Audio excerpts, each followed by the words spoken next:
There's been a lot of coverage of late from CEOs who are addressing whether they're going to be a hybrid model post-pandemic of work from home and office and what that means. And some have been critical, for instance, Jamie Dimon saying that work from home employees might not have hustle. Let's bring into the stream right now Peter Jackson. He is the CEO at Bluescape. And you'd like to point out that statements like that are just totally wrong. That in fact, the work from home folk and those who want to stay at home are just as ambitious as those that Mr. Dimon may not see on a day basis. What is he missing? I mean, I think you're probably going to agree with me on this one because I see where you're at. I think that if you look at people that talk about the back to the way things were, I think it's pretty simple when you listen to those people and what they do and what they focus on is generally different than what's really happening in the world. And I can get into more granular detail, but if you look at someone like a WeWork coming out and talking about this, first of all, they missed it with their S1, calling themselves a technology company, and now they're a leadership company when they talk about this. And finally, they're just a real estate company, and who benefits from going back to work more than real estate? And Peter, your company is behind a virtual and collaborative whiteboard, so you clearly have a financial interest in people working from home. But when you take a look at what you think the work environment is going to look like, say, a year from now, and then looking out even further down the line, I guess how much of it do you think is going to be this sort of hybrid model that we've been hearing more and more about? That some people will be working from home 1 or 2 days a week, and then in the office the other days. Well, I mean, I just agree with what you said. I think that it's obviously company to company, and it has to be done and led by leaders who understand that they're getting better talent by maybe getting out of the cities a little bit, and maybe they're getting better productivity. I think so much of the way traditional work has been built on has been, this 9 to 5 concept and commutes. If it's 26-minute commute each way, that's 3 weeks of the year you spend in your car. And now it's all about productivity, when you get stuff done, how it gets done, the quality in which you get things done. And so leadership is now looking at their company differently and saying, look, we have diversity now. We're getting into towns we couldn't get into to get talent. So I think hybrid is here not just because, we had COVID. I think it's more about, hey, God, we're getting a lot more done. Our travel entertainment budget's down 80%, yet our sales are up 10%.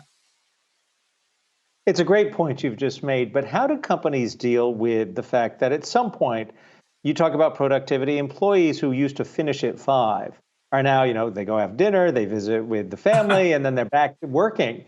And, there's going to be a backlash to that. And then there's the other issue. I mean, everything comes with a caveat, but let's say you hire the person in a state far, far away, it's a whole different tax structure. You have to set up this whole different rigmarole to deal with 50 different taxing structures now.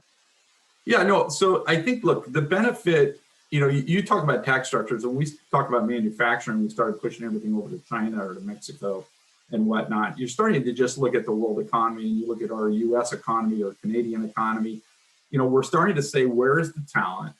What is the best way for us to make my product and be the most competitive in the world? And so you're going to be subject to the idea that you're going to pay less taxes because you're moving to Reno from San Francisco, or you may be paying more money because you're in a logistics business and you need to be in San Francisco and you're expanding. As far as personnel goes, there are a lot of great schools across the country that are producing great engineering talent, that people want to stay in Des Moines, or they want to stay in Nashville, or they want to stay in Florida. They don't want to have to go to these tech communities in order to get these engineering jobs. So yes, you're going to be subject to the change of those labor laws, but that's no different than just trying to say, I'm going to get more bang for my buck. Now, your other question about working afterwards is a mental health related issue. And so I challenge leaders to make sure that when you measure the production of your people, that you don't measure it based on exhausting them, and that you're very proactive about making sure that they get plenty of free time.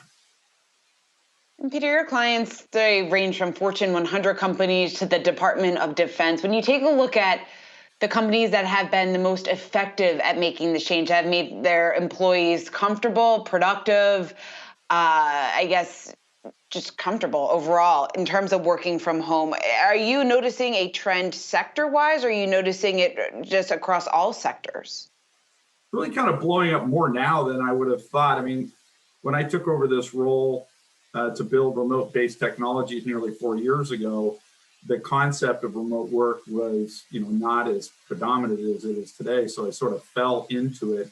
But you brought something about the DoD, and we just won a big award with the ATO, which is the Navy, the Army, the Air Force.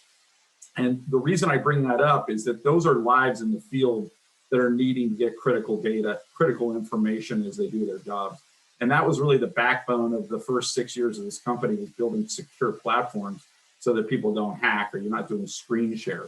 And so when we brought that to the commercial market, Ford quickly jumped on it and put their employee base on it to focus on building their new electric cars to compete against people like Tesla.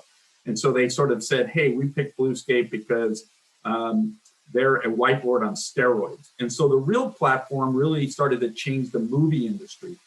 You could no longer go to the studios, and now we run just about every movie studio in the United States and also in Europe. So that goes from storyboarding to casting to garment to clips. And I'll just say that if I put a picture of you in Bluescape and I spread it, I could spread it infinitely. It can go miles, and the pixelization stays the same. So every picture that goes into Bluescape stays at its resolution. And any video you put in will run at the same time for everybody, no matter where they are in the world. You can stop it, start it, iterate on it. All right. We appreciate the insight. Peter Jackson is the CEO from Bluescape. We look forward to you coming back, and we'll be right back after this.